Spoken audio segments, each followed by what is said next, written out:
मंगलम भगवान वीरो मंगलम गौतमोगणी मंगलम कुंद कुंधार्यो जैन धर्मोस्तु मंगलम सर्वमंगल मांगल्यम सर्वकल्याणकारकम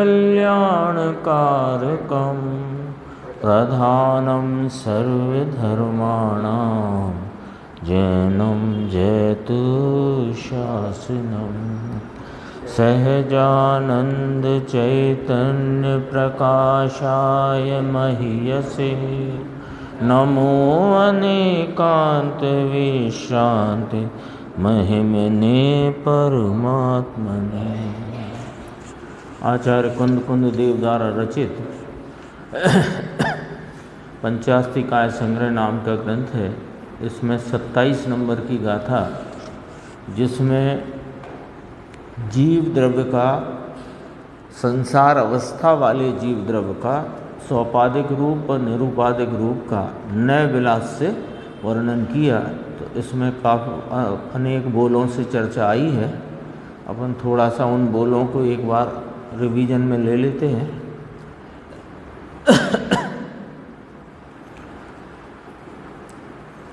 जो टीका से ही सीधा ये आया ना, यहाँ इस गाथा में संसार दशा वाले आत्मा का सोपादि और निरूपादि स्वरूप कहा है।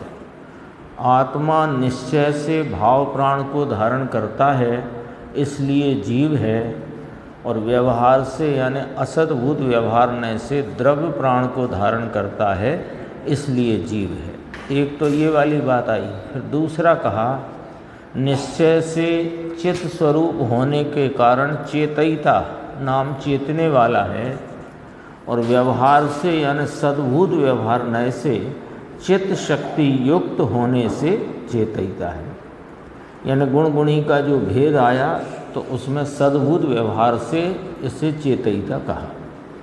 तीसरा बोल है, निश्चय से अपृथकभूत ऐसे चैतन्य परिणाम स्वरूप उपयोग द्वारा लक्षित होने से उपयोग लक्षित है, और व्यवहार से यानी सद्भूत व्यवहार नय से पृथकभूत ऐसे चैतन्य परिणाम स्वरूप उपयोग द्वारा लक्षित होने से उपयोग लक्षित है। फर्क इतना सा आया कि निश्चय से चैतन्य परिणाम स्वरूप उपयोग को अपृथकभूत देखना वह जीव का निश्चय स्वरूप कहा है, और उसी चैतन्य परिणाम स्वरूप उपयोग को ये उपयोग और ये उपयोग वाला ऐसे करके पृथकभूत देखना, भेद देखना, ये सद्भूत व्यवहार का विषय हुआ है। हाँ, फिर बोल आया प्रभु का कि ये जीव ईश्वर है, प्रभु है। तो कहा, निश्चय से भाव कर्मों के आश्रव बंध संवर निर्जरा और मोक्ष करने में स्वयं ईश नाम समर्थ होने से प्रभु है। फिर कहा, व्यवहार से तो यहाँ लिया असद्भूत व्यवहारने से, द्रव्य कर्मों के आश्रव बंध संवर निर्जरा और मोक्ष करने में स्वयं ईश नाम समर्थ होने से प्रभु है। फिर अपना जो बोल चल रहा था कर्ता का बोल, कि निश्चय से पौद्गलिक कर्म जिनका निमित्त हैं, ऐसे आत्म परिणामों का कर्तृत्व होने से करता है। तो किसका कर्ता कहा? इसमें निश्चय से आत्म परिणामों का कर्ता, क्योंकि आत्म परिणाम विकारी जो परिणाम हैं उसमें पौद्गलिक कर्म का निमित्त पना है और परिणाम जीव के हैं। तो ऐसे आत्म परिणामों का कर्तृत्व जीव को होने से वह निश्चय से उन परिणामों का करता है, और व्यवहार से आत्म परिणाम जिनका निमित्त है ऐसे पौद्गलिक कर्मों का कर्तृत्व होने से करता है। ये असद्भूत व्यवहार ने से कहा न, अरस परस बात करी एक ही बोल में। पौद्गलिक कर्म जिनका निमित्त है, किनका? के आत्मा के होते हुए जो विकारी परिणाम उनमें निमित्त हैं पुद्गल कर्म। तो वो परिणामों को चिन्हित किया। किससे? आत्म परिणामों को, आत्मा के स्वयं की परिणति में स्वयं से होने वाले परिणाम, उनको चिन्हित किया। पौद्गलिक कर्म जिनका निमित्त है, ऐसे आत्म परिणामों का कर्तृत्व होने से करता है। फिर कहा आत्म परिणाम जिनका निमित्त है, तो जो पुद्गल द्रव्य कर्म आदि जिनमें बंध आदि भाव, उत्कर्षण अपकर्षण, बंध आदि जो परिणाम उनके हैं पुद्गल द्रव्य के, उसमें जीव का परिणाम निमित्त है। तो निमित्त होने से जीव उनका कर्ता कहलाया असद्भूत व्यवहारने से। ये कर्ता तक का है। भाव कर्म जीव के परिणाम हैं, तो जीव निश्चय से उनका करता है। और भाव कर्म रूप परिणाम जिन द्रव्य कर्मों के परिणमन में निमित्त हैं, उन द्रव्य कर्मों का कर्ता जीव को असद्भूत व्यवहार से कहा। द्रव्य कर्म का कर्ता कहा, लेकिन असद्भूत व्यवहार न, झूठी न से और सच्ची न से अपने परिणामों का कर्ता। कौन से परिणाम यहाँ गिनाए? खास तौर पर जिनमें पौद्गलिक कर्म जिनके निमित्त हैं। सरल बात है, द्रव्य कर्म जो उदय रूप हैं उनका निमित्त है, और जीव के विकारी परिणाम स्वयं के। तो जीव के स्वयं के विकारी परिणाम से कौन परिणमा है कि जीव, तो उसका कर्तृत्व निश्चय से जीव का है, इसलिए जीव उनका करता है। अब जो विकारी परिणाम हैं उनके निमित्त से जो पुद्गल कर्मों में परिणमन है, वो नया बंध है, प्रकृति, प्रदेश, स्थिति, अनुभाग, उत्कर्षण, अपकर्षण, संक्रमण, जो कुछ भी परिणमन हुआ उसमें निमित्त जीव का परिणाम। इसलिए उन परिणामों का, द्रव्य कर्म के परिणामों का कर्तृत्व जीव को निमित्त से कहने में आया, तो असद्भूत व्यवहारने से जीव को उन द्रव्य कर्म भावों का या द्रव्य कर्म परिणामों का कर्ता कहा। यहाँ तक अपनी चर्चा इस बोल तक चली है। इसके बाद भोक्ता का बोल है, देह प्रमाण का बोल है, और मूर्त अमूर्त का बोल है। ये भी पढ़ लेते हैं अपन, खोली है टीका तो। निश्चय से शुभ अशुभ कर्म जिनका निमित्त है, ऐसे सुख दुख परिणामों का भोक्तृत्व होने से भोगता है। जीव किसे भोगता है? कि अपने सुख दुख परिणामों को। वे सुख दुख परिणाम का निमित्त कौन है? कि शुभ अशुभ कर्म, कर्म नाम पुद्गल कर्म, उनका जिस प्रकार का साता वेदनी असाता वेदनी जिस प्रकार का उदय है, उनके निमित्त से होने वाले सुख दुख परिणामों का भोक्तृत्व होने से भोगता है। ये निश्चय से लेना। और व्यवहार से यानी असद्भूत व्यवहार से, शुभ अशुभ कर्मों से संपादित यानी कि प्राप्त इष्ट अनिष्ट विषयों का भोक्तृत्व होने से भोगता है। जैसे कि शरीर में कोई रोग हुआ है, तो हम तो रोग भोग रहे हैं, तो जीव रोग को भोगता है। ये असद्भूत व्यवहारने का कथन है। उस समय जीव अपनी परिणति में होते हर्ष शोक के परिणाम को भोगता है। तो रोग है तो शोक का परिणाम, तो शोक के परिणाम का निश्चय से भोगता है। ये यहाँ कहना है की तरफ। हाँ, अब गुरुदेव जब यहाँ फरमाएंगे, ये अपन पढ़ेंगे, तो उसमें बात आएगी कि वास्तव में तो अपने निर्मल परिणाम का भोगता है, राग आदि का हर्ष शोक का भोगता नहीं, लेकिन उसे अशुद्ध निश्चय में लिया, अशुद्ध निश्चय में। तो यहाँ तो निश्चय में भेद नहीं रखा शुद्ध अशुद्ध का। ऐसे अपन ने कल उसमें भी देखा कर्ता के संदर्भ से, उसमें भी शुद्ध अशुद्ध का भेद न रखा। आत्मा अपने सम्यक दर्शनादि निर्मल परिणामों का करता है शुद्ध निश्चय से, है ना। वो शुद्ध निश्चय परम शुद्ध निश्चय नहीं, एक देश साक्षात शुद्ध, और विकारी परिणाम का करता अशुद्ध निश्चय से। तो दोनों निश्चय में लिए। तो यहाँ निश्चय में भेद नहीं डालकर एक ही बात करी और विकारी परिणाम की मुख्यता ली।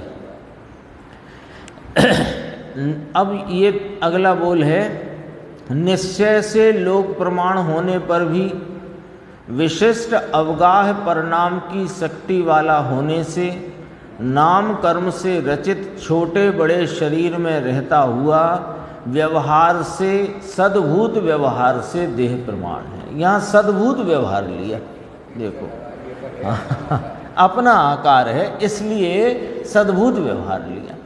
देह की तरफ से, देह की सापेक्षता से अपना, तो इसलिए भेद खड़ा हुआ व्यवहार, पर अपना ही आकार है तो सद्भूत। और इसमें देह की अपेक्षा नहीं रखना, तो परिमाण में लोक प्रमाण संख्यात प्रदेशी परिमाण वाला, जिसके न प्रदेश घटते न बढ़ते, ऐसा निश्चय से और स्वयं की विशिष्ट अवगाहना की ऐसी शक्ति है संकोच विस्तार की, तो स्वयं से संकुचित विस्तार भाव को प्राप्त होता है। तो इसको यहाँ निश्चय में लिया। इसको व्यवहार भी कहते हैं और निश्चय भी कहते हैं। क्यों व्यवहार कहते हैं? कि ये इसमें शरीर की सापेक्षता है ना, वो छोटे बड़े आकार रूप, उसकी चर्चा बहुत गंभीर ली है गुरुदेव ने, अपन देखेंगे। हाँ, शरीर के आकार से तो यहाँ कोई बात नहीं की।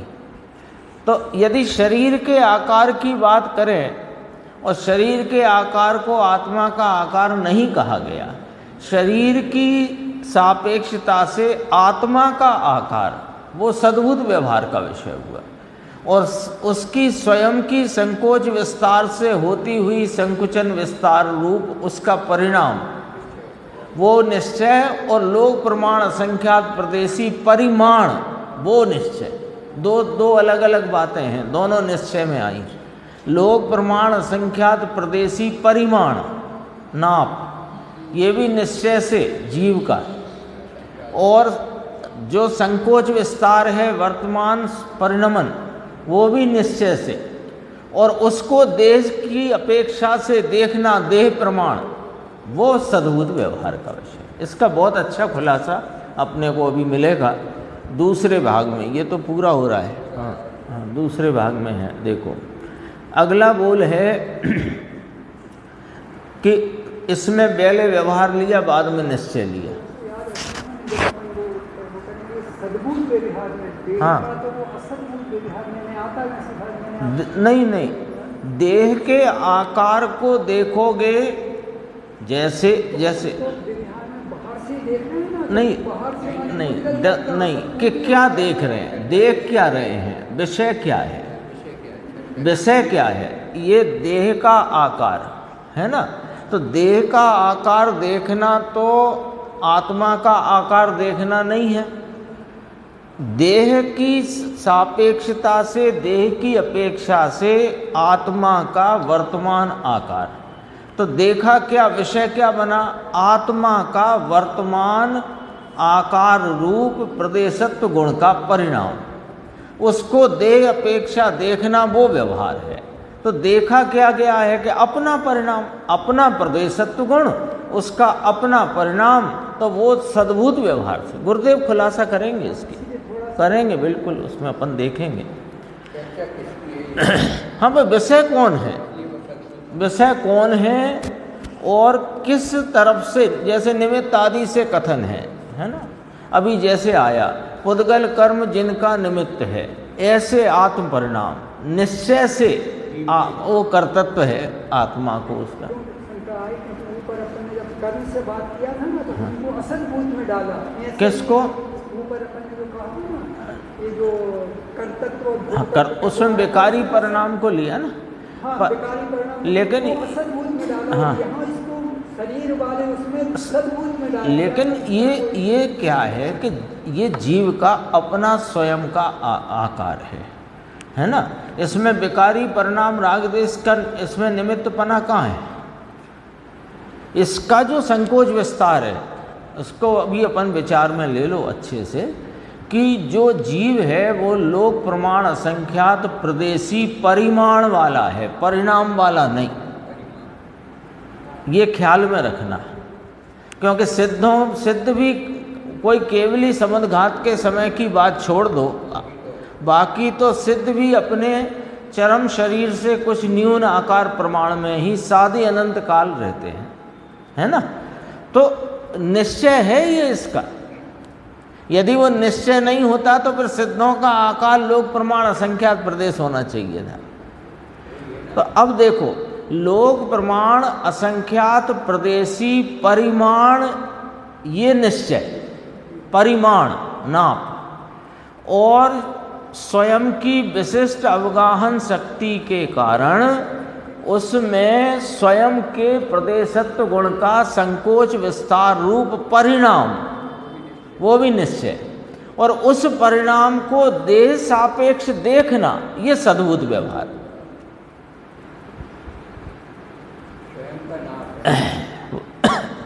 लोक प्रमाण संख्यात प्रदेशी परिमाण को निश्चय में क्यों रखा? क्योंकि कोई काल हो, निगोद में जैसी संकुचित अवस्था हो, या और कोई 500 धनुष आदि की के अवगाहना के काल में रही हुई अपनी आकार रूप अवस्था हो आत्मा की, किसी काल में भी एक प्रदेश घटता नहीं, एक प्रदेश बढ़ता नहीं, प्रदेशों के आकार में भी परिवर्तन होता नहीं। इसलिए लोक प्रमाण संख्यात प्रदेशी परिमाण, ये निश्चय में लेना परिमाण रूप से, नाप रूप से, और उसकी विशिष्ट अवगाहना अथवा इसमें संकोच विस्तार की स्वयं की ऐसी शक्ति होने से वह संकुचित विस्तार को स्वयं अपने प्रदेशत्व गुण से स्वयं वह परिणमित होता है ना। इसमें पौद्गलिक कर्म निमित्त नहीं है, नाम कर्म के निमित्त से तो देह प्राप्त है, और देह की सापेक्षता से अपना आकार देखना, वो सद्भूत व्यवहार हुआ। यदि सीधा इसको इस आत्मा के प्रदेशत्व गुण के आकार रूप परिणमन को नाम कर्म का निमित्तपना नहीं है। नाम कर्म का निमित्तपना तो प्राप्त शरीर को है, और उस शरीर के संयोग काल में अपने प्रदेशत्व गुण से अपना उस रूप परिणमन है। तो वो निश्चय में लिया, और उस परिणमन को देह की सापेक्षता से देखो तो सद्भूत व्यवहार में लिया। कथन की अपेक्षा है। हाँ, कथन की, सारा कथन का ही है ये नए विलास से जो जीव का वर्णन है। तो स्वय आकार, स्वय क्षेत्र और स्वय आकार, स्वय, हाँ स्वय आकार ही है, स्वय क्षेत्र है।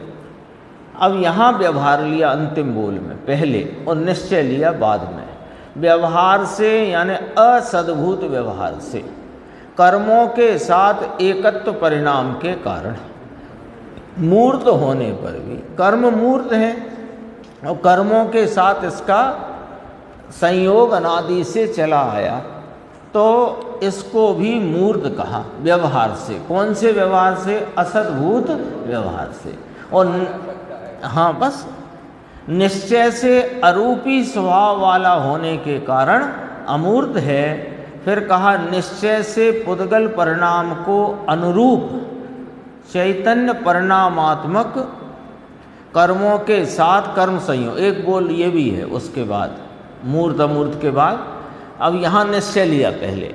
निश्चय से पुद्गल परिणाम को अनुरूप चैतन्य परिणामात्मक, तो पुद्गल परिणाम को अनुरूप कौन के परिणाम? चैतन्य के परिणाम, आत्मा के परिणाम।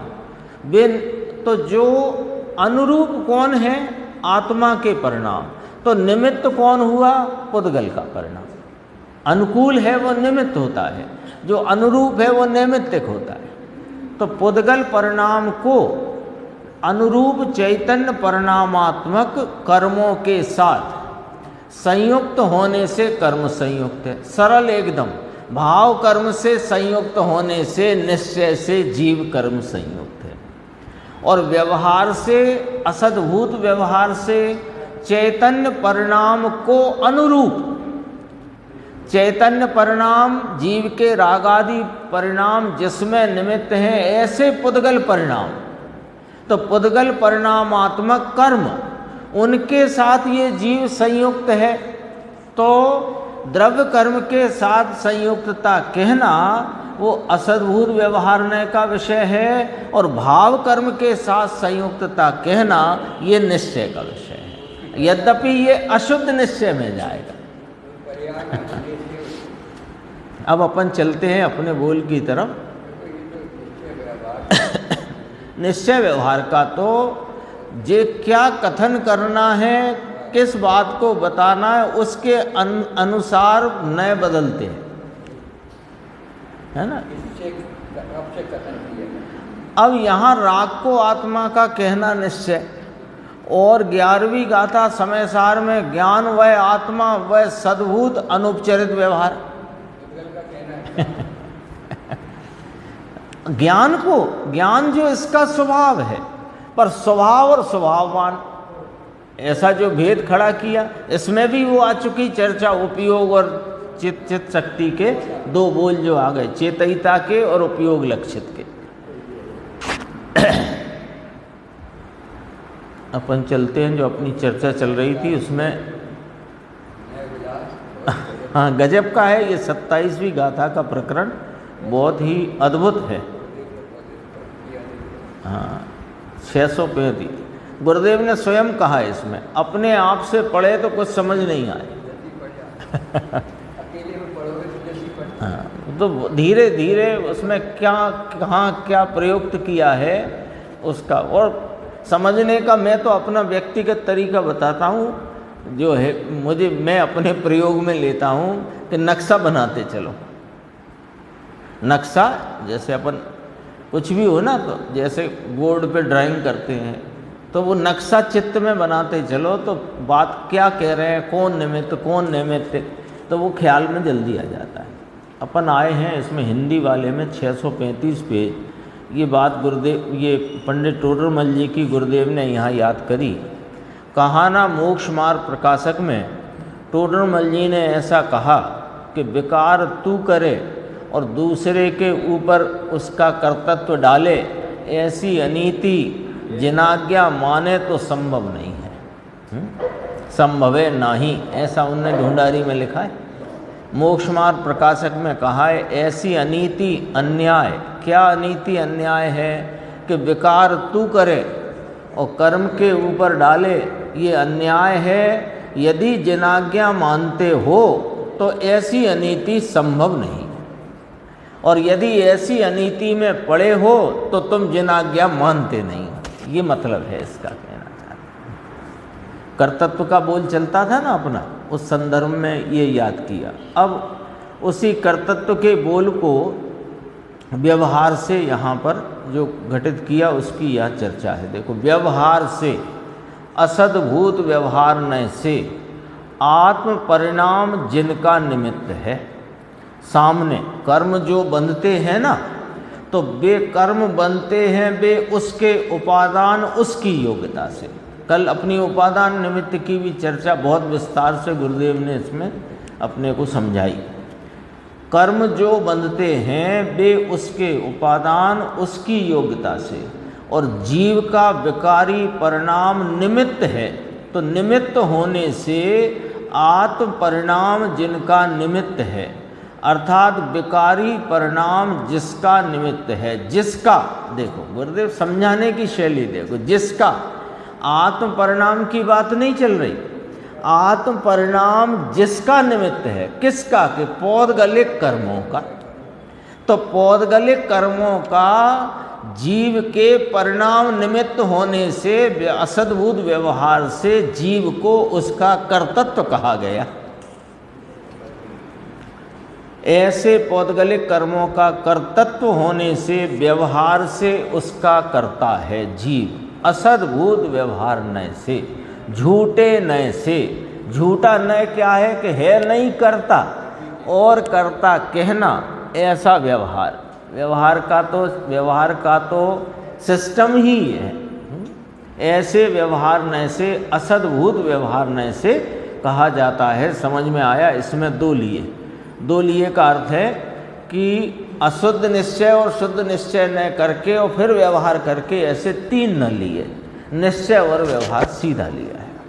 अब आया भोक्ता का बोल। देखो, अब भोक्ता निश्चय से शुभ अशुभ कर्म जिनका निमित्त है, ऐसे अपने सुख दुख परिणामों का, सुख दुख के विकल्पों का भोक्ता जीव है। सुख दुख का भोक्ता शरीर है ऐसा नहीं है। शरीर वेदता है कि शरीर में तो वेदने का गुण ही नहीं, और मैं शरीर की रोगादिक अवस्था वेदता हूँ, ये व्यवहार का कथन है।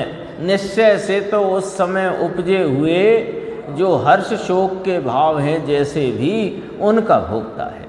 यहाँ पे ये बात कही गई है भाई, शरीर का धर्म भोगता है, वेदांत ऐसा कहता है। वेदांत क्या कहता है कि ये सब चीज़ गुरुदेव के प्रवचन में सब आ जाता है। देखो, वेदांत कहता है कि आत्मा भोगता नहीं, ये जो सुख दुख है इसको शरीर वेदता है। आत्मा तो सुबह चर्चा आई थी, वेदांत कहे जीव अलग आत्मा अलग। जो निर्मल भाव है सो आत्मा है, और जीव का अंतरंग और उसका जो अंतरंग विशिष्ट है भाव वो जीव है। यानी उन्हें क्या है, एक के दो नहीं हो जाएं, इसकी चिंता सताती है हमेशा। तो जहाँ है नहीं दो, वहाँ दो करके बैठ गए, और जहाँ दो हैं द्रव्य पर्याय तो उसे एक लेके बैठे। शरीर का धर्म भोक्ता है, यानी भोक्तापना शरीर का धर्म है, आत्मा का धर्म नहीं, ऐसा कहते हैं। ऐसा नहीं है। सुख दुख की कल्पना ये बेकारी की अभी बात है। आनंद के परिणामों का भोक्ता आत्मा है, ये शुद्ध निश्चय से है। ये अकेला निश्चय लिया यहाँ पर तो स्वयं आश्रय निश्चय की बात करना है। यहाँ पर तो स्वयं आश्रय माने स्वयं में ही होते परिणाम। यहाँ अभी द्रव्य गुण पर्याय स्वरूप आत्मा की बात करी गई है। संसार अवस्था को संसरण मानना चाहिए, है ना। तो संसार अवस्था संसरण है, किसका? निश्चय से जीव का। हाँ, स्वरूप से संसरित है। तो संसरण में ये विकारी भाव है, सुख दुख की कल्पना का भाव संसरण में खड़ा हुआ है। तो किसका है? कि जीव का है, निश्चय से। हाँ, बस कहते हैं निश्चय से शुभ अशुभ कर्म जिनका निमित्त है। इतना कि देखो क्या कहा, निश्चय से इतना रखना। निश्चय से जो बात भोक्तापने के संदर्भ में जीव की कही, उसमें इतना रखना, अपने ऐसे सुख दुख परिणाम जिनका निमित्त वे शुभ अशुभ पुद्गल कर्म है। ये निश्चय इतना यहाँ लेना है। निश्चय से सुख दुख परिणाम ऐसा लेना। ऐसे परिणाम का निमित्त तो पुराना कर्म निमित्त मात्र है। देखो, अभी बात को लंबाएंगे तो उधर तक जाती है। वर्तमान में जो समझो सुख की कल्पना लो, चलो एक लो, कोई सुख की कल्पना का जो वर्तमान विकारी परिणाम है, उसमें निमित्त है शुभ कर्म साता वेदनी। अपन सुख ले रहे हैं ना यहाँ, साता वेदनी। और साता वेदनी जिसके निमित्त से बंधे वो जीव का अपना परिणाम। तो वो सीधी बात करो तो जीव का पुराना कर्म नाम भाव कर्म वह निमित्त है। और वर्तमान में तो सुख दुख परिणाम का भोक्तृत्व है। यानी ये क्या कहना चाहते हैं कि कोई कहे कि पूर्व कर्मों का फल है, तो पूर्व कर्मों का तो इसके ही पूर्व कर्मों का फल इसने भोगा है, तो पुद्गल कर्म का नहीं। पुद्गल कर्म तो बही खाता है तुम्हारा, तुम्हारे बही खाते में जो जमा बाकी निकली है उसका हिसाब है अभी वर्तमान में। और वास्तव में वर्तमान परिणाम का भोक्तृत्व है, वास्तव में वर्तमान परिणाम का। देखो, यदि भोक्तापने को अपन देखें तो जीव क्या भोगता है, सामग्री को भोगता है, वो बात आगे व्यवहार में कहेंगे। लेकिन सामग्री को भोगता नहीं, तभी तो व्यवहार में कहा, निश्चय में न लिया। तो सामग्री को नहीं भोगता, जिसके निमित्त से सामग्री मिली उसे उस कर्म को भी नहीं भोगता। और असलियत में तो यह वर्तमान परिणाम को भोगता है। यदि पूर्व के उदय को भोगता रहे तो फिर तो वो कंटिन्यूटी बनी। अब जैसे मुनिराजों पे उपसर्ग आए, वो उनके ही पूर्व परिणाम का फल रूप भाव है, लेकिन उनने उसके फल को विफल कर दिया, भोगा नहीं। क्यों ना भोगा? कि उन्हें भोगने अपना आत्मा था तो उसे भोगा। तो वर्तमान परिणाम को भोगता है, ये वास्तविकता है। और इस वर्तमान परिणाम का यदि लंबाई करो तो अपने ही पूर्व के परिणाम का फल भोगता है। ना तो द्रव्य कर्म को भोगता है, न सामग्री को भोगता है। समझने की बात है ये। करो तो उसी को बनाओ। अपने ही, अपन ने बात की थी उधर जब बैठते थे, ये यहाँ भी शायद एक दो बार बात करी कि ये पैरेलल रेल की पटरी का हिसाब समझना। ऐसे ऐसे में तो वो चक्कर कभी मिटने वाला नहीं है। पहले ना एक दिन किसी का फ़ोन आया था तो बात करी, मैंने ऐसे बात करी उसको, आप अभी अपन करते हैं देखो, कि जैसे कोई व्यक्ति व्यापार करता है तो दिन भर में जो खर्चा हुआ उसे काट के मान लो उसने रोज़ की मान लो 5,000 रुपये की एफडी रोज़ बनाता है। कभी 1 महीने की, कभी 2 महीने की, कभी 6 महीने की, कभी 7 साल की, कभी 10 साल की, कभी 20 साल की, कुछ ऐसे रोज़ बनाता है। अब रोज़ बनाता है प्रतिदिन, तो प्रतिदिन वो आएगी ना उसकी स्थिति पूरी करके। तो वास्तव में तो ये जो कुछ भी वर्तमान परिणाम है इसकी एफडी हो गई, और इसकी मियाद है, अवधि है। मियाद पूरी होती है तो उसका पेमेंट आता है। वो पेमेंट आता है, उस पेमेंट को तुम ये मेरा करके भोगो तो ममत्व हुआ। ऐसा ही है ना, ऐसा का ऐसा यहाँ पर है। तो जो इसमें लिया देखो, बैंक ने क्या, कुछ नहीं। वर्तमान बैंक ने तुम्हारी रकम इस्तेमाल करी, उसका किराया तुम्हें दे दिया। वर्तमान में सुख दुख परिणाम का भोक्तृत्व, सुख दुख कौन? विकारी भाव, कल्पना का भाव। आनंद का भोक्ता वह निश्चय ऐसे है, अपना भगवान अतीन्द्रिय आनंद का रस कंद सुख कंद है, इसे भोगे, यही निश्चय है वास्तव में तो। लेकिन स्वयं को भूलकर संसरित होकर यह भोगता है विकारी भाव को। नीचे है इसी में 3-4 पंक्ति छोड़कर लो ठीक। तो फिर शुद्ध निश्चय में तो आए कि सुख दुख की कल्पना का भोक्ता जीव नहीं है। अब बात को थोड़ी आगे बढ़ी, यहाँ निश्चय से क्या कहा कि सुख दुख का भोक्ता जीव है। अब निश्चय, शुद्ध निश्चय से देखो तो सुख दुख की कल्पना का भोक्ता जीव नहीं, सम्यक दृष्टि जीव सुख दुख की कल्पना का भोक्ता नहीं है।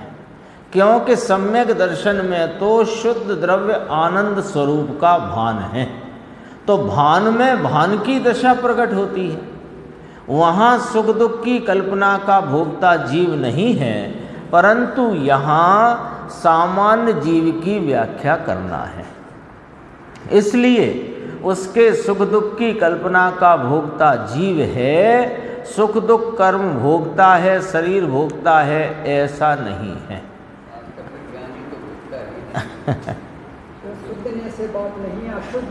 अशुद्ध, यह सामान्य, ये गुरुदेव ने यहाँ बोला ना, सामान्य जीव की बात। और अपन ने जब उत्थानिका पढ़ी थी, यहाँ संसार अवस्था वाले जीव का सौपादिक और निरूपादिक स्वरूप यहाँ पर नए विलास द्वारा कहा गया है। तो वो ही चर्चा अपनी अभी भोक्ता बने का होगा।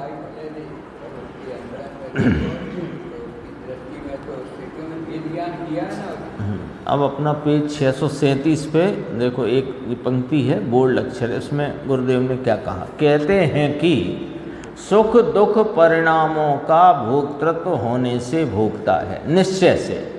अब व्यवहार से यानी असद्भूत व्यवहार न से शुभ अशुभ कर्मों से संपादित यानी कि प्राप्त इष्ट अनिष्ट विषयों का भोक्तृत्व होने से भोगता है ना। ये भोग की सामग्री भोजन आदि का भोक्ता कहना वो असद्भूत व्यवहार नय का कथन है, झूठे नय का कथन है। देखो इसमें ये बाह्य पदार्थ आए, यहाँ बाह्य पदार्थों का भोक्तापना कहना वो असद्भूत व्यवहार है, और उस समय उपजे हुए विकारी परिणाम सुख दुख की कल्पना का वर्तमान परिणाम का भोक्ता वो निश्चय से है।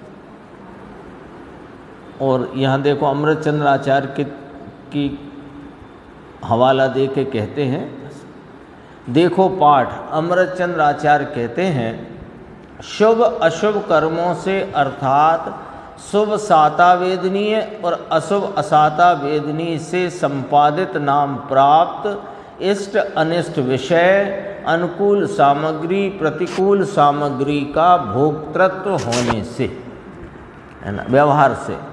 क्योंकि आत्मा अपने सुख दुख को भोगे यह उपादान निश्चय, उसमें वह निमित्त चीज है, इसलिए व्यवहार से उससे भोगता है ऐसा कहा जाता है। भोग नहीं सकता परंतु भोगता है ऐसा कहना वह असद्भूत व्यवहार नय का कथन है। कहो समझ में आया? गजब बात भाई। यानी एकदम ये 27 नंबर की गाथा की टीका ऐसी कर दी, बिल्कुल खिला के रख दिया पूरा। अपनी सारी शंकाएं हाँ, तो चाहे वो चेतरत्व गुण की तरफ से बात की जा रही हो अथवा चैतन्य के अनुविदायी परिणाम उपयोग की तरफ की बात हो, इसके भाव प्राण की बात हो, जड़ प्राण की बात हो, कर्मों के कर्तापने की बात हो, भाव कर्म के कर्तापने की बात हो, द्रव्य कर्म के भोक्तापने की बात हो, अथवा सामग्री के भोक्तापने की हो, कि अपने सुख दुख के कल्पना का भोक्तापना हो, कि वहाँ पर इसके देह प्रमाणता की बात हो, कि मूर्त अमूर्त कहने की बात हो, कि कर्म संयुक्त कहने, सब तो ले लिया, पूरा हिसाब किताब पूरा चिट्ठा का चिट्ठा खोल दिया एक गाथा की टीका। हाँ, कहा जाता है वो इंद्रिय गोचर नहीं होने से, और जीव को मूर्त कहा, क्योंकि हम जीव की पहचान कैसे करते हैं? देखो अपन ऐसे जाते हो और सामने चिंटी हो तो क्या देख के चलना जीव है? अपन बोलते हैं कि नहीं बोलते? तो जीव की पहचान काय से करी है? मूर्तपने से। ये यहाँ तक पूरा होता है। थोड़ा सा विषय अपन अगले भाग से भी ले लेते हैं। इसी गाथा का प्रवचन है, निकाल लेंगे पुस्तक अपन, अभी तो इसमें से देख सकते हैं। प्रारंभ में तो ये प्रवचन है 15 दिसंबर का, तो इसमें जैसे अपन ने अभी लगभग सारे ही बोल दोहरा लिए, तो वो गुरुदेव ने यहाँ दोहराए हैं, और बात यहाँ से प्रारंभ होती है। ये देह वाली जो बात थी ना, देह प्रमाण वाला बोल, भोक्तापने का हो गया, कर्तापने का हो गया। अब देखो ये पेज नंबर है दूसरे भाग का 6वां पेज है। अब निश्चय से अर्थात वास्तव में लोक प्रमाण होने पर भी भगवान आत्मा, उसके असंख्य प्रदेश, लोक की संख्या जितनी है प्रदेशों की उतने हैं। अब वह सब वापस उसे निर्णय करना पड़े। देखो पूरा 14 लोक ब्रह्मांड है, उसमें आकाश के असंख्य प्रदेश हैं। एक परमाणु जितनी जगह को रोके उसे प्रदेश कहते हैं। ऐसे छोटे में छोटा प्रदेश एक, ऐसे असंख्य प्रदेश लोक में हैं, लोकाकाश में। इतने प्रदेश एक जीव के हैं, चाहे वो अंगुल के असंख्यातवें भाग में वहाँ अनंत जीव एक साथ रहे हों, उन जीवों के भी लोक प्रमाण असंख्यात प्रदेश। इतने प्रदेश एक जीव के, क्योंकि यहाँ है वह यहाँ नहीं, यहाँ है वह यहाँ नहीं आत्माओं। ये देखो क्या कहते हैं, यहाँ है वह यहाँ नहीं, यहाँ है वह यहाँ नहीं। ये आत्मा असंख्यात वो लोक प्रमाण असंख्यात प्रदेशी है ना, तो इसके अनंत गुण इसके पूर्ण विस्तार में रहे हुए हैं। तो कोई जो इसका विस्तार का ये भाग है वो दूसरा भाग नहीं, और दूसरा भाग है वो पहला भाग नहीं, तब तो लोग असंख्यात हुए ना, नहीं तो एक प्रदेश ही कहलाए। ये कायत्व की बात आ चुकी है ना, इसलिए गुरुदेव ने ऊपर कहा अब वापस उसे निर्णय करना पड़े, या फिर वापस बात आई हो। इस शरीर के रजकण तो पृथक, शरीर के रजकण पृथक, ऐसे ऐसे असंख्य प्रदेश है। ये बात कोई अद्भुत है, सामान्य बात नहीं है, ये एक जानकारी मात्र की बात नहीं है। क्या होता है कि जब अपन विचार करने का प्रयत्न करते हैं कि मैं ज्ञानादि अनंत गुणों का धारी ऐसा अमूर्तिक वस्तु तत्व हूँ, तो वो इसका विचार अपने विस्तार में जाता है ना। अब यहाँ तो इसके लिए व्यवहार से चिदकाय आदि के रूपस्थ आदि ऐसे ध्यान की चर्चा भी आगम में आई है ना, रूपस्थ ध्यान आदि इत्यादि। लेकिन वे सब व्यवहार के खाते डालो, हाँ, और चिदकाय का ध्यान वो भी व्यवहार के खाते डालो। चिदकाय से वास्तव में काया का ध्यान करता है, तो फिर कैसे होएगा? तो कहा कि निर्णयात्मक रूप से अपना निश्चय आकार और व्यवहार आकार जो बताया उसके माध्यम से निश्चय आकार अपना निर्णय करना, लक्ष्य नहीं करना है। ध्यान का विषय ये है ही नहीं, क्योंकि ध्यान का विषय इसे बनाने की बात नहीं है। जब ध्यान के लिए प्रवृत्त होता है तो विचार श्रेणी में इस प्रकार के विचार आते हैं, पर उन्हें भी धकेल करके एक अभेद अखंड चैतन्य को लक्ष्यगत करेगा तो ध्यान होता है। सामान्य नहीं है ये चर्चा, क्योंकि अपन जैसे व्यवहार सामायिक की चर्चा आती है, व्यवहार सामायिक, तो व्यवहार सामायिक का स्वरूप यह है कि पंच परमेष्टि का स्मरण, पंच परमेष्टि के स्वरूप द्वारा अपने आत्मा का स्मरण, ये सब व्यवहार है। ये सामायिक का स्वरूप ही नहीं है, ये तो विकल्पात्मक स्थिति है।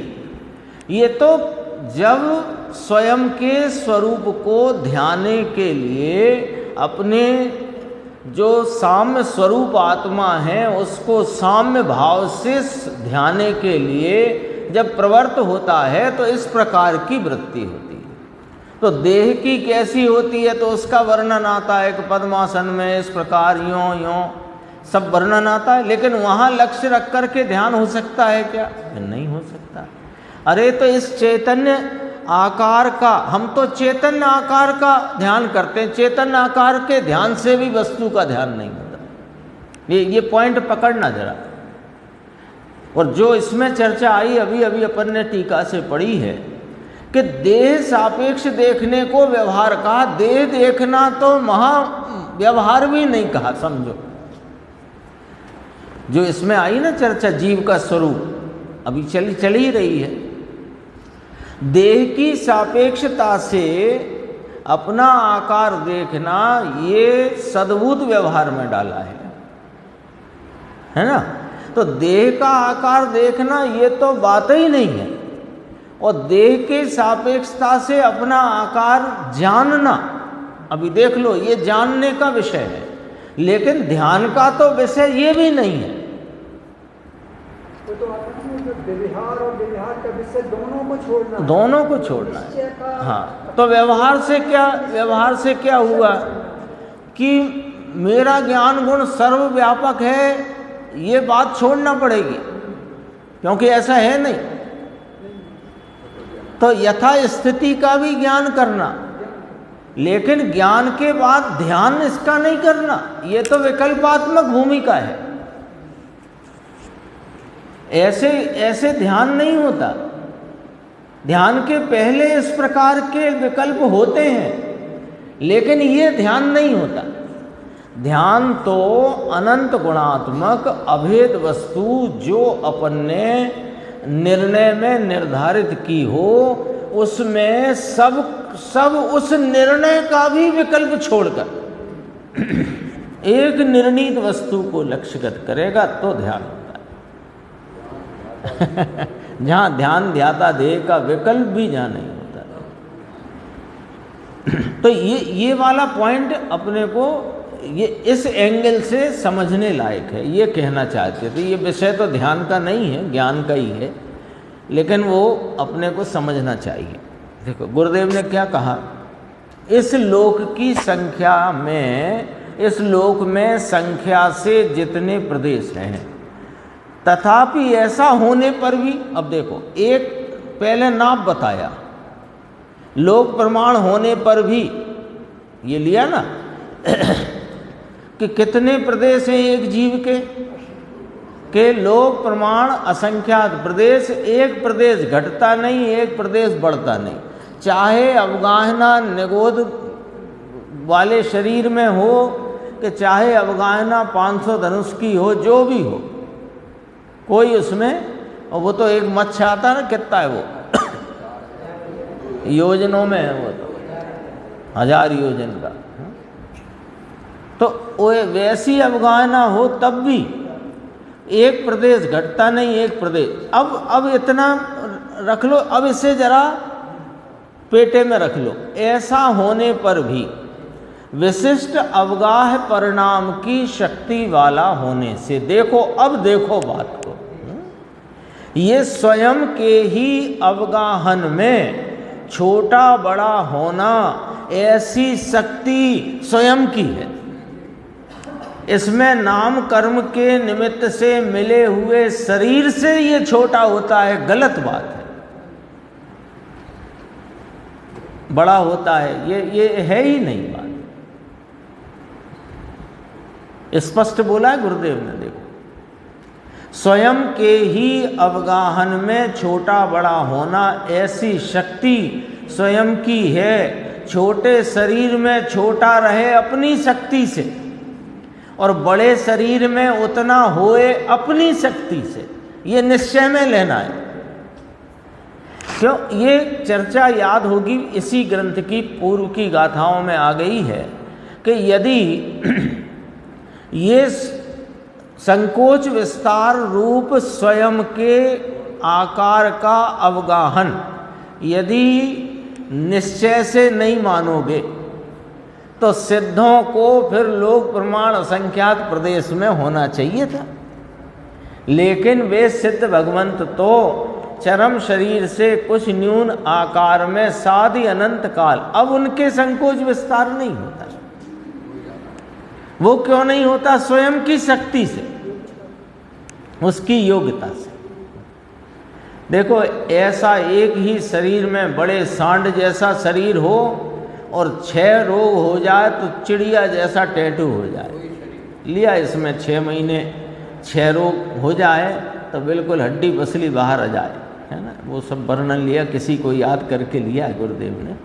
अगला पेज आ गया अपना 8 नंबर पेज है। देखो यह सब अवगाहन आत्मा के प्रदेश संकुचित हो गए। अब देखो हड्डियां टूट गई इसलिए, हाँ, भोजन नहीं किया 3 महीने से, डाइटिंग करी इसलिए कि ना तो इसलिए और ना कर्म के कारण आया। देखो लिखा है कर्म के कारण नहीं है, ऐसा कहते हैं। उस जीव को अवगाह माने व्यापने की, विस्तार की, परिणमन की शक्ति ही ऐसी है। कोई हो मान लो 20 साल की अवस्था में मोटा हो, 150-200 किलो वजन हो, और 2 साल में घट कर के वजन ही उसके शरीर का, तो अपन तो वजन शरीर नहीं देखना, वो उसका आकार घट गया बस ये देखना। तो उस समय में जो आत्मा का स्वयं विस्तार घटा है वह उसकी अपनी शक्ति के परिणमन की योग्यता से हुआ है, शरीर के कारण भी नहीं और किसी कर्म के कारण भी नहीं, निमित्त भी नहीं पड़ता।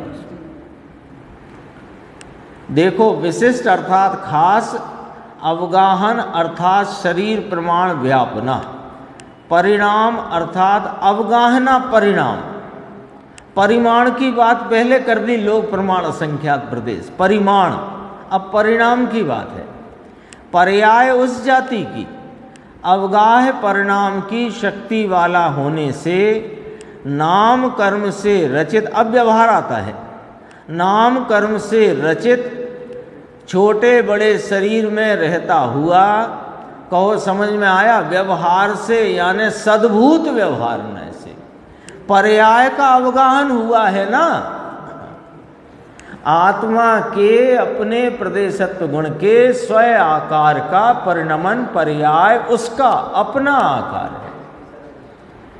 तो पर्याय का अवगाहन हुआ है ना, तो सद्भूत व्यवहार नय, पर्याय इसकी है ना स्वयं की, तो सद्भूत लिया।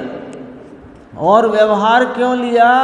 क्योंकि देह सापेक्ष उसको देखना, इतना देह के कारण है, ये तो बात ही नहीं। नाम कर्म के निमित्त से देह मिली, तो नाम कर्म का निमित्त भी नहीं पड़ता इसके संकोच विस्तार में, और देह के कारण भी ये संकुचित विस्तार का भाव नहीं है। लेकिन जिस समय ये संकोच अथवा विस्तार को वर्तमान अपने विस्तार परिणाम में परिणमित है, उस समय उसके देह की तरफ से देखना ये व्यवहार हुआ, और परिणाम अपना है, ये सद्भूत हुआ। आ गया ना, जो आपका प्रश्न था इसमें आ गया खुलासा। अवगाहन की छोटी बड़ी होने की पर्याय इसकी है, जो सद्भूत व्यवहार वह असद्भूत व्यवहार नहीं है, ये स्पष्ट लिया। ऐसा सद्भूत व्यवहार नय से देह प्रमाण है। फिर गुरुदेव ने 4 नयों के नाम याद किए, ये जिनवाणी में इनका प्रयोग करके पूरे वस्तु का स्वरूप खिलाया गया है। सद्भूत व्यवहार और असद्भूत व्यवहार और अशुद्ध नय तथा शुद्ध नय, ये कौन माने? है ना, ये नयों की विवक्षा से यदि अपन उस विवक्षा को नहीं समझेंगे तो वस्तु तत्व ना निरूपण किया जा सकता और ना समझ में आ सकती। वीतराग सर्वज्ञ के मार्ग के अतिरिक्त यह बात कहीं नहीं हो सकती। सर्वत्र गप्पा गप मारी है सबने अद्धर से। सब गप्पे, शब्द आकाश का गुण है आदि इत्यादि, जहाँ जो समझ में आई वहाँ से वो बात, हाँ, उसी में मिल जाता है। बड़ी विचित्रताएं हैं अपने जैन समाज की भी, जो सभाएं होती हैं ना उठावनी आदि की, उसमें अपने जैन समाज के जो भी नेतृत्व जिनके हाथ में, जैसे वे भी बोलते हैं महाप्रयाण की यात्रा। महाप्रयाण क्या होता है? हाँ, भगवान चरणों में स्थान दे। ये सब भाषाएं इधर उधर की मार के, अपना तो पढ़ लो भैया, है क्या मामला। इतनी तो जिम्मेदारी है जैन होने के नाते। हाँ, ऐसे ही वो चांद की चल रही है आजकल चर्चा। चांद पे पहुंच गए, चांद पे कैसे पहुंच गए, चांद का हिसाब किताब नक्शा तो निकालो जरा, है ना। वो बहुत कहीं नहीं जाना, तत्वार सूत्र में 4थे अध्याय में ही है वो 12वां 13वां सूत्र है, ज्योतिषिक विमानों का निवास। तो सूरज के ऊपर चंद्रमा, सूरज का टेम्परेचर 15 लाख डिग्री सेल्सियस से ज़्यादा, पहुंच ही नहीं सकते। अब कहाँ जाते हैं कहाँ नहीं जाते ये तो वे ही जाने। पर एक अपने ही मुमुक्षु भाई क्या लिख रहे थे, इसलिए मैं वो बात को खुलासा कर रहा हूँ कि विज्ञान चांद पर तो पहुंचा सकता है, लेकिन आत्मा के पास पहुंचने के लिए जिनवाणी का आलम्बन लो। तो बात तो आधी तो ठीक करी, लेकिन विज्ञान चांद पे पहुंचा सकता है, ये कहाँ से ले आया? कम से कम अपने को तो ये बात नहीं करनी चाहिए ना। हाँ, लौकिक के कथन है, लौकिक में चलने दो, अखबार की बात अखबार में चलने दो। उस अखबार की बात को यहाँ अध्यात्म में डालने की चेष्टा वास्तव में ठीक नहीं है। तो आ गई बात, अपन तो यहाँ आते हैं फटाफट, टाइम भी नहीं है। का गप्पा गप मारी है सबने अदर से। वहाँ तो आत्मा है, सर्वव्यापक है, शुद्ध है, वेदांत आदि, धूल भी नहीं है। सुनो, भगवान परमेश्वर केवली का कहा हुआ ऐसा जीव है, ऐसे जीव को ऐसा है वैसा उसे बराबर जानना चाहिए। उससे कम, अधिक और विपरीत ज्ञान अकेला दुखदायक है और पाप है, क्योंकि अज्ञान है, मिथ्यात्व है। ऐसा कहते हैं को समझ में आए। दो कहे दो न्याय, इसमें दो दिए ना, नहीं, दो, निश्चय और व्यवहार। व्यवहार कौन सा लिया? सद्भूत व्यवहार। निश्चय कैसा कि असंख्य प्रदेश ऐसे के ऐसे असंख्य रहते हैं, इसलिए निश्चय। भले लोक प्रमाण होने पर भी असंख्य प्रदेश हैं, वे निश्चय, ये भी निश्चय। और उसकी अवगाहना छोटे बड़े होने की शक्ति है, इसलिए जीव की स्वयं में हुई है, ये भी निश्चय। एक रूप नहीं रही, इसलिए व्यवहार कहा, लेकिन है सद इसी की, इसलिए सद्भूत है। समझ में आया कि नहीं? ये चर्चा आगे मूर्त का आएगा, अगला बोल अपन आगे चर्चा।